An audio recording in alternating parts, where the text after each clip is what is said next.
And our top focus as of now comes in from Russia, and this comes as no surprise. President Vladimir Putin has won a landslide victory in the Russian presidential election.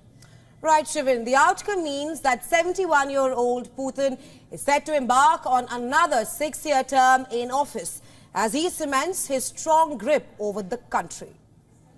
Reports claim Putin won more than 87% of the vote. Communist candidate Nikolai Khartunov finished second with just under 4%. Nationwide turnout was 74.22% at about 1800 GMT when polls closed, and in 2018 the turnout was 67.5%. In his victory speech, Putin said he will prioritize tasks associated to war in Ukraine. In general, the initiative is fully on the side of the Russian army. In some directions, our guys are butchering the enemy. We are advancing every day. Gradually, very delicately, but every day. This is a bit more than active defense, but we all see this anyway. Putin criticized the US political and judicial systems as he says the whole world is laughing at Washington, D.C. He also said he would work with whoever wins the US election, expressing no preference for any contestant. Putin, in his speech, warned the West that the presence of Western troops in Ukraine could push the world to the brink of World War III. However, the Russian leader said he is ready for talks on a French proposal for a ceasefire in Ukraine during the Olympic Games.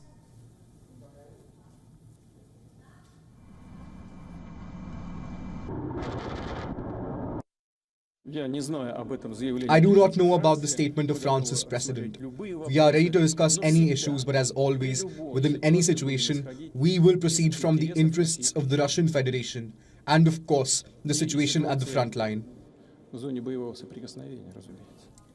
Meanwhile, Western countries condemned the election. The United States said that the vote was neither free nor fair. Germany called it a pseudo-election under an authoritarian ruler. UK Foreign Secretary David Cameron criticized the illegal holding of elections on Ukrainian territory. Ukrainian President Volodymyr Zelensky accused Putin of leading a dictatorship in Russia, while adding that Russia's presidential election was an illegitimate imitation. Thousands of demonstrators protested against Putin. The demonstrations took place at polling stations both inside Russia and abroad. In one of these polling stations, Navalny's widow was also there. Yulia Navalnaya said that she wrote her late husband's name on the ballot paper.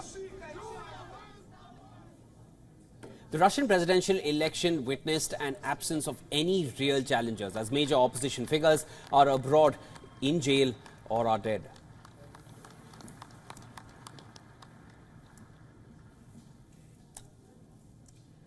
But for more on this, we're now being joined by Peter Kuznick, Professor of History and Director of the Nuclear Studies Institute at American University, and he's joining us live from Washington, D.C.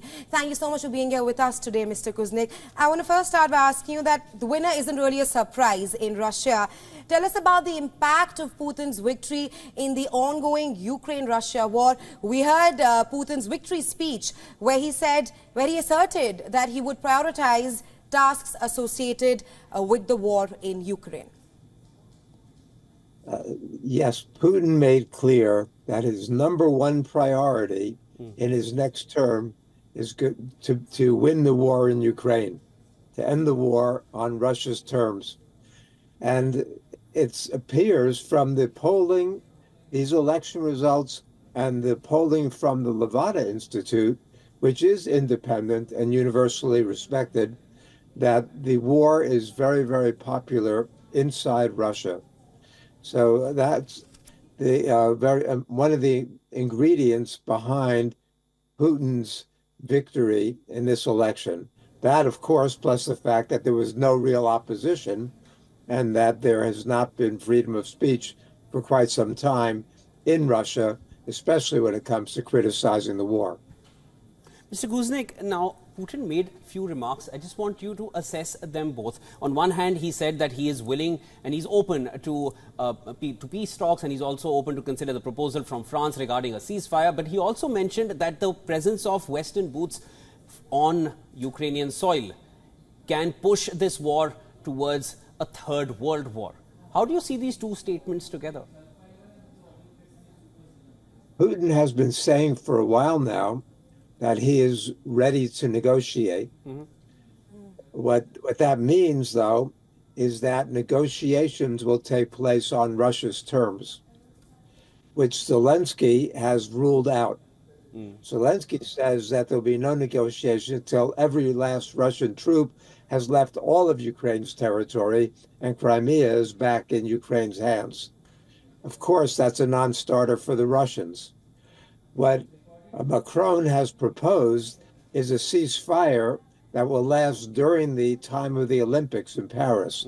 That's from July 26th through August 11th. Putin has said he's open to a ceasefire as long as it's on Russia's terms and what's going on in the front lines is not weakened in any way from Russia's standpoint. But Russia has also made clear that Macron's calls for sending NATO troops into Ukraine at this point, Putin has ruled that out and has threatened, or not threatened, but has suggested that this could lead to World War III. This would lead to a direct confrontation between Russia and NATO, which Putin believes and has said and warned could lead to World War III. But you've got the hardliners in Europe. That's mostly Macron and the Poles, but also some of the Baltic states as well, have been very hardline and are calling for, and the United States has said that if that's what the Europeans want to do, the U.S. is okay with that, but the U.S. will not be sending troops. Mr. Guzek, however, that kind of escalation is very, very dangerous. I also wanted to get your thoughts on this. Now, Putin also mentioned that he's willing to talk about peace, but it can't be because the West is out of ammunition, that they regain their ammunition and a year and a half or 2 years later, they're back for where we are right now. Do you feel, Putin is justified in saying this, that they want to end this on common terms and not on the fact that they are out of arms? He's considering a peace talk as a justification because they're out of arms. Do you feel it that way? Well, that's an interesting comment. I mean, both sides are worried that if they get a peace, an inconclusive peace victory, then the fighting is going to start up again in a short period of time. Lloyd Austin has said that if Russia has a victory in Ukraine, then Russia and NATO will be at war again within a few years. Putin is concerned about the same thing. So both sides want a definitive victory, but it's clear at this point that Russia has the upper hand on the battlefield, that the West is not able to deliver, and that Ukraine is in a very weak position right now. So we don't know. Let's sit down and start talking and figure out if there's a basis that can be agreed upon that will represent Ukraine's continued existence as a sovereign, independent state, as well as Russia's security interests. All right, that was Peter Kuznick joining us from Washington, D.C. Thank you so much for your time, sir. Thank you.